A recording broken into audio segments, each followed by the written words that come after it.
Hi every one, this is from SEBI academy. இன்னைக்கு நம்ம Dinamani news பேப்பரில் இருக்கக்கூடிய கரண்ட் அஃபேர்ஸ் பார்க்கலாம். ஃபர்ஸ்ட் பார்த்தீங்க அப்படின்னா, ஜெர்மனி பிரதமர் இன்று இந்தியா வருகை, அகமதாபாத்தில் பிரதமர் மோடியுடன் பேச்சு. ஸோ இந்த டாபிக் பார்த்தீங்கன்னா group 1 main syllabus India and வேர்ல்டில் இன்டர்நேஷ்னல் ரிலேஷன்ஷிப்பில் வந்து கவர் ஆகும். ஸோ ஜெர்மனியினுடைய பிரதமர் பார்த்தீங்க அப்படின்னா ஃபெட்ரிக் மெர்ஸ். ஸோ இவர் தான் நம்ம இந்தியாவுக்கு வந்து வருகை தந்திருக்கார். ஸோ எங்கன்னு பார்க்கும்போது குஜராத் மாநிலத்தில் இருக்கக்கூடிய அகமதாபாத்ல தான் நம்மளுடைய பிரதம அமைச்சரை வந்து சந்திக்கிறார். ஸோ ஜெர்மன் பிரதமராக ஃபெட்ரிக் மேற்கொள்ளும் முதல் ஆசியா மற்றும் இந்திய பயணம். ஸோ ஆசியாவில் இருக்கக்கூடிய நாடுகளிலே முதலாக இந்தியாவுக்கு தான் வருகை தந்திருக்காரு ஃபெட்ரிக் அவர்கள். ஸோ அதே மாதிரி இந்தியாவுக்கும் முதலாக பயணம் மேற்கொண்டிருக்கார். ஸோ யூரோப் கான்டினென்ட்ல பார்த்தீங்க அப்படின்னா, யூரோப் கான்டினென்ட்ல இருக்கக்கூடிய கண்ட்ரீஸ்ல வந்து மிக முக்கியமான அந்த ஃப்ரெண்ட்ஷிப் ரிலேஷன் பார்த்தீங்கன்னா ஜெர்மனி கூட இருக்கு. அதே மாதிரி இந்தியாவின் ஐரோப்பிய ஒன்றியத்துல, ஸோ யூரோப்பியன் யூனியன் சொல்லும்போது அந்த யூரோப்பியன் கான்டினென்ட்ல இருக்கக்கூடிய 27 நாடுகள் வரும். ஸோ அதுல பார்த்தீங்கன்னா இந்தியாவினுடைய அந்த மிகப்பெரிய அந்த ட்ரேடிங் பார்த்தீங்க அப்படின்னா ஜெர்மனி கூட தான் அதிக அளவில் இருக்கு. ஸோ 2024-25 வந்து $51.23 பில்லியன் வந்து வர்த்தகம் இரு நாடுகளுக்கு இடையே நடைபெற்றிருக்கு. ஸோ அது மட்டும் இல்லாம இப்ப யூரோப்பியன் அந்த கான்டினென்ட்லே ட்ரேடிங் பண்ணும்போது அதுல 4 ஒரு பங்கு பார்த்தீங்க அப்படின்னா ஜெர்மனி கூட தான் நம்ம அதிக அளவில் வந்து ட்ரேடிங் பண்ணியிருக்கோம்.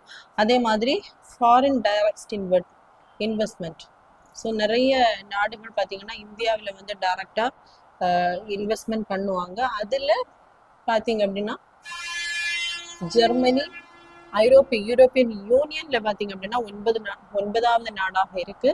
ஸோ இந்த இரு பிரதமர்களுக்கிடையே இந்திய கடற்படைக்கு தேவையான ஸ்டெல்த் ரக நீர்மூழ்கி கப்பலுக்கான அந்த ஒப்பந்தம் வந்து நடைபெறுவதற்கான வாய்ப்பு இருக்கு. ஸோ ஸ்டெல்த் ரகம்னு சொல்லும்போது இந்த வகையான நீர்மூழ்கி கப்பல் அந்த எதிரிகளுடைய அந்த நீர்மூழ்கி கப்பலினுடைய சென்சாருக்கு வந்து புலப்படாதவாறு இருக்கக்கூடியதான் நம்ம என்ன சொல்றோம்னா ஸ்டெல்த் ரகம். ஸோ அதற்கான அந்த ஒப்பந்தத்துக்கும் வாய்ப்பு இருக்கிறது. ஸோ நெக்ஸ்ட் பார்த்தீங்கன்னா அயலக தமிழர்களின் கனவுகளை நிறைவேற்ற சிறப்பு திட்டங்கள். ஸோ இந்த டாபிக் பார்த்தீங்கன்னா group 1 main syllabus paper 4 Indian எக்கனாமியில தமிழ்நாடு கவர்மெண்ட் ஸ்கீம்ஸ்ல வந்து கவர் ஆகும்.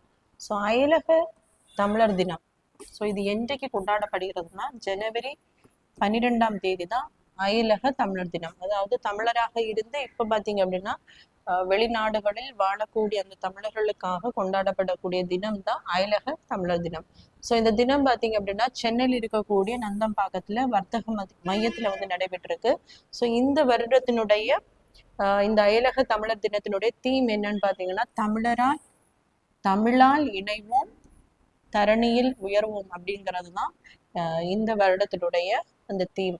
ஸோ இது பார்த்தீங்க அப்படின்னா குடும்பத்துடன் வெளிநாடுகள் வசிக்கும் நமது உறவுகளை காக்கவே ஸோ இந்த அயலக தமிழர்களுக்காக தமிழ்நாடு கவர்மெண்ட் பார்த்தீங்கன்னா அயலக தமிழர் நல வாரியமும் அமைச்சிருக்காங்க.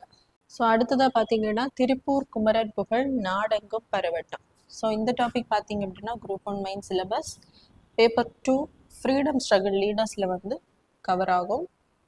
ஸோ திருப்பூர் குமரன் பார்த்தீங்க அப்படின்னா ஜனவரி 11, 1932 ஆண்டு தான் ஆங்கிலேயர்களால் தாக்கப்பட்டு இறந்திருப்பாரு.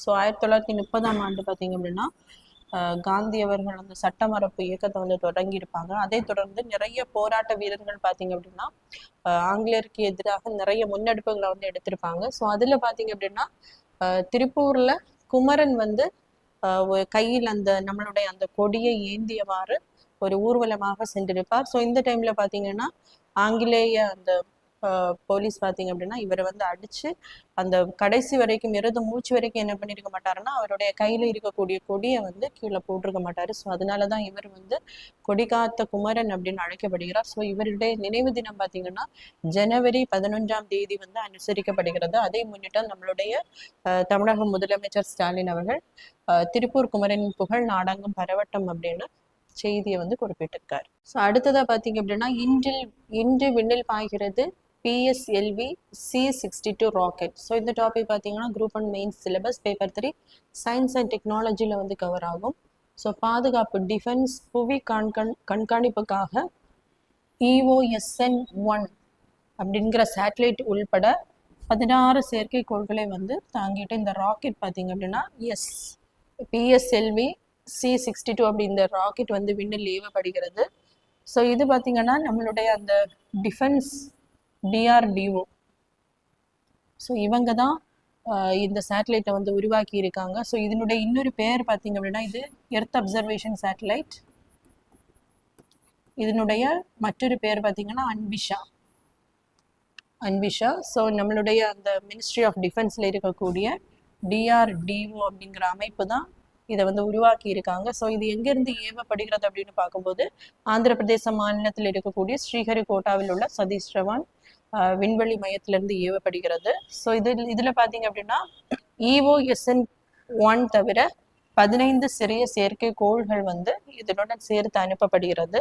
ஸோ இந்த EOSN-1 அப்படிங்கிறது தரையிலிருந்து 505 கிலோமீட்டர் தொலைவில் வந்து ரொட்டேட் ஆகிட்டே இருக்கும். அதுவும் சூரிய ஒத்திசைவு சுற்றுப்பாதை. ஸோ இது பார்த்தீங்க அப்படின்னா எர்த் எப்படி இருக்குன்னா, ஸோ இந்த மாதிரி இந்த ஒரு டிஸ்டன்ஸ் கம்மியாக ஒரு போலார் ஆர்பிட்டில் தான் இந்த சேட்டலைட் வந்து இந்த டிஃபென்ஸுக்காகவும் புவி கண்காணிப்புக்காகவும் விண்ணில் வந்து செலுத்தப்படுகிறது. ஸோ இதனுடைய மொத்த கிலோமீட்டர் 505 கிலோமீட்டர். ஸோ இந்த எர்த்திலிருந்து இது ரொம்ப டிஸ்டன்ஸ் கம்மியாக இந்த சேட்டலைட் இருக்கிறதுனால ஒரு நாளைக்கு பார்த்தீங்கன்னா ஏறக்குறைய 14-15 டைம் வந்து இப்படி சுற்றிக்கிட்டே இருக்கும். அதே மாதிரி சூரிய ஒத்திசைவு. ஸோ இப்போ சன்லேருந்து தான் இங்கே எர்த்துக்கு நமக்கு அந்த லைட் இலுமினேஷன் கிடைக்கும். ஸோ எப்போவுமே இதனுடைய சன்லைட் வந்து இந்த சுற்றி கொண்டிருக்கிற இந்த சேட்டலைட்டுக்கு வந்து கிடைக்கிறது மாதிரி இருக்கும். ஸோ அதனால தான் இதை வந்து சூரிய ஒத்திசைவு சுற்றிப்பாதை அப்படின்னு மென்ஷன் பண்ணியிருக்காங்க. இது தவிர பார்த்தீங்கன்னா ஈக்குவேட்டரில் இந்த மாதிரி சுற்றி கொண்டு இருக்கிற சேட்டலைட்ஸ் உண்டு. இது என்ன சொல்லுவாங்கன்னா ஜியோ ஸ்டேஷனரி அப்படின்னு சொல்லுவாங்க. ஸோ இதில் இந்த 15 சிறிய செயற்கைக்கோளில் பார்த்தீங்க அப்படின்னா ஆயுள்சாட் அப்படிங்கிற செயற்கைக்கோள் இருக்கு. இதை உருவாக்கி இருப்பவர்கள் வந்து ஆர்பிட்டாய்ட் ஸ்டார்ட் அப் நிறுவனம், சென்னையில் இருக்கக்கூடிய இந்த ஸ்டார்ட் அப் நிறுவனம் தான் இதை உருவாக்கி இருக்காங்க. ஸோ இதனுடைய ஃபங்க்ஷன் இது எதுக்காக அனுப்பப்படுகிறது அப்படின்னு பார்க்கும்போது புவிவட்ட பாதையை சுற்றி வரும் செயற்கைக்கோள்களில் மீண்டும் எப்படி வந்து எரிபொருளை நிரப்பலாம் அப்படிங்கிறதுக்கான ஆய்வு தான் இந்த ஆயுள்சாட் அப்படிங்கிற அந்த சேட்டலைட் வந்து அனுப்பியிருக்காங்க.